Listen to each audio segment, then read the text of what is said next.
All right, what's going on, people? Happy holidays. Hope you guys had a great Christmas. I know we're getting ready to jump into 2025, which is crazy to think.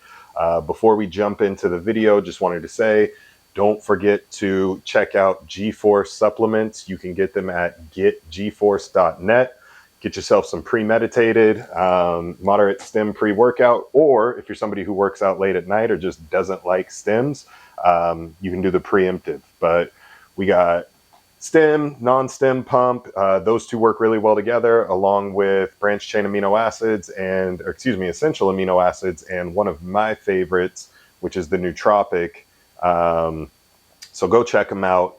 Discount code Devin will save you guys a little bit of money, but wanted to jump into a video on helping you kick things off for 2025. So I got some notes right here, and basically I just want to walk you through tracking food and how to measure, how to track it, how to set your macros up, everything you need to basically be successful moving into the new year with your fitness goals. So the first thing I want to touch on before we get into kind of the do's and don'ts of tracking food is keeping it very, very simple. I know it can be overwhelming. There's so much information out there. So I'm going to do my best to just try and sift through all the BS and give you guys the main points on what it's going to take to basically figure out how much you should be eating to get to your goals.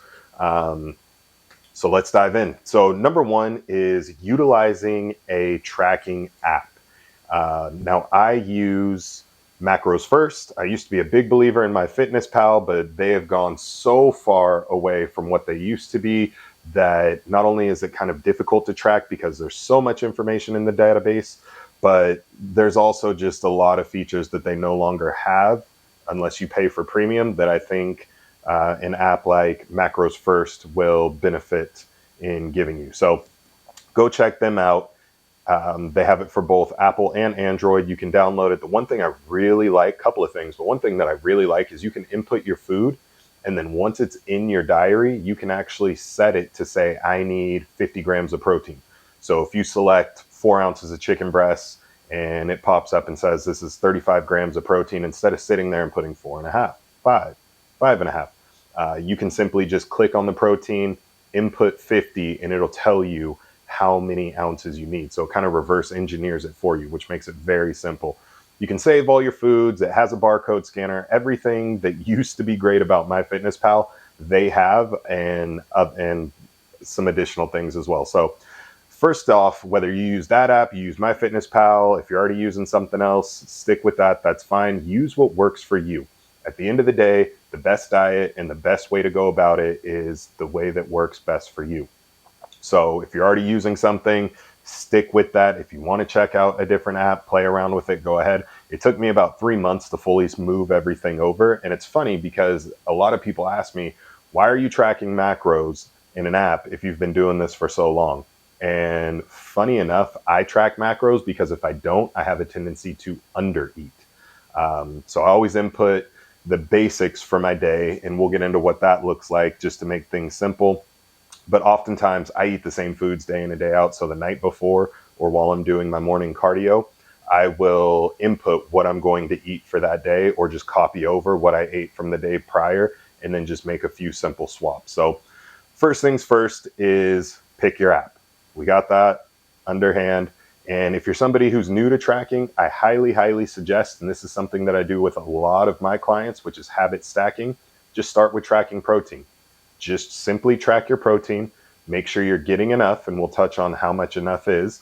And then outside of that, eat the rest of the food that you normally would, sticking to single whole food ingredients, and just eat until satisfied. So for instance, I'm 215 pounds.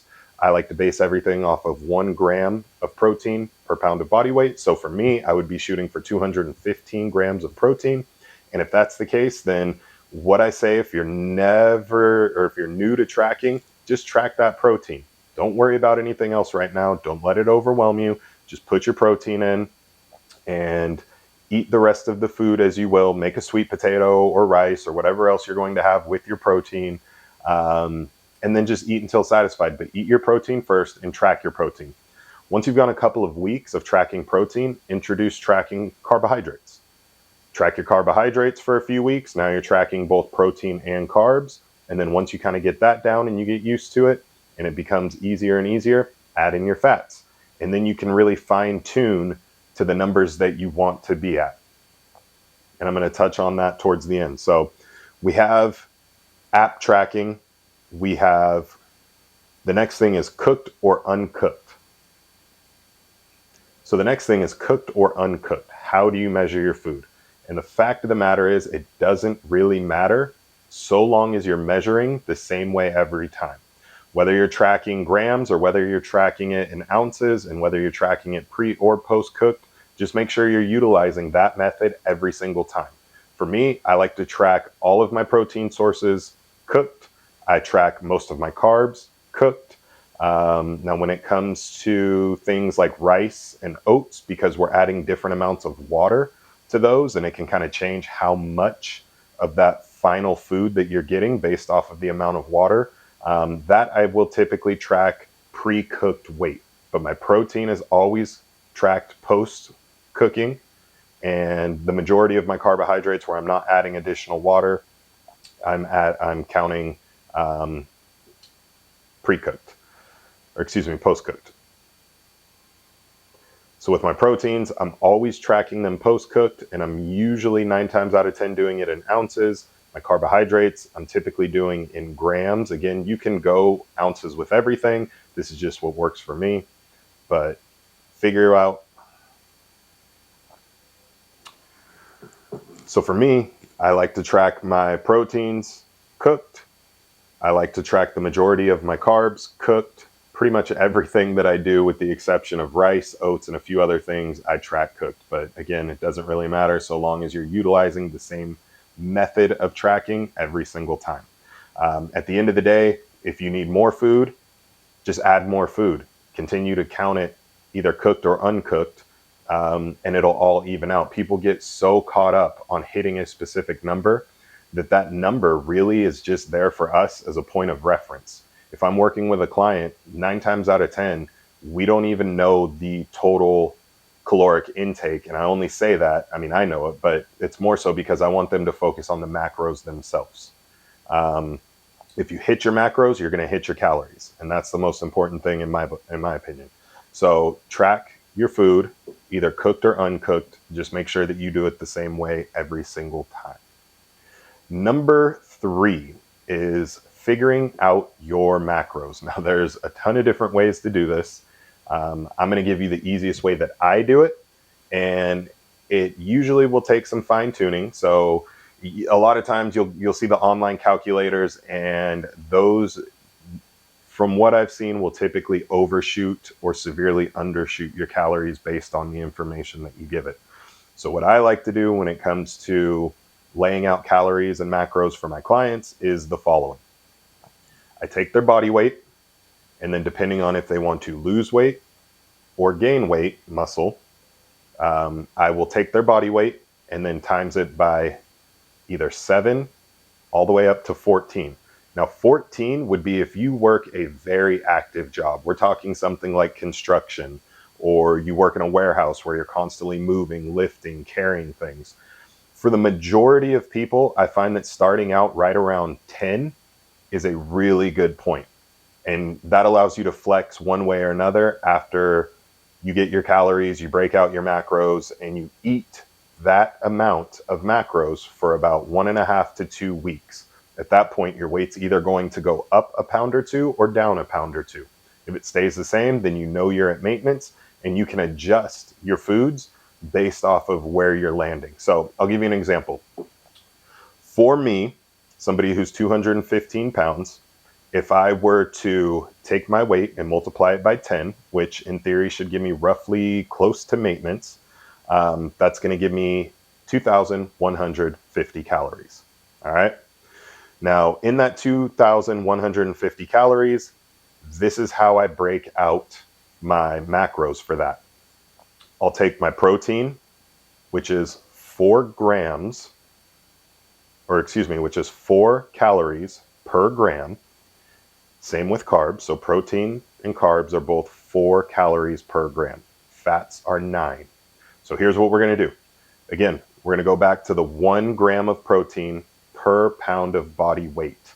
So 215 pounds times 1 gram of protein is going to give me 215 grams of protein.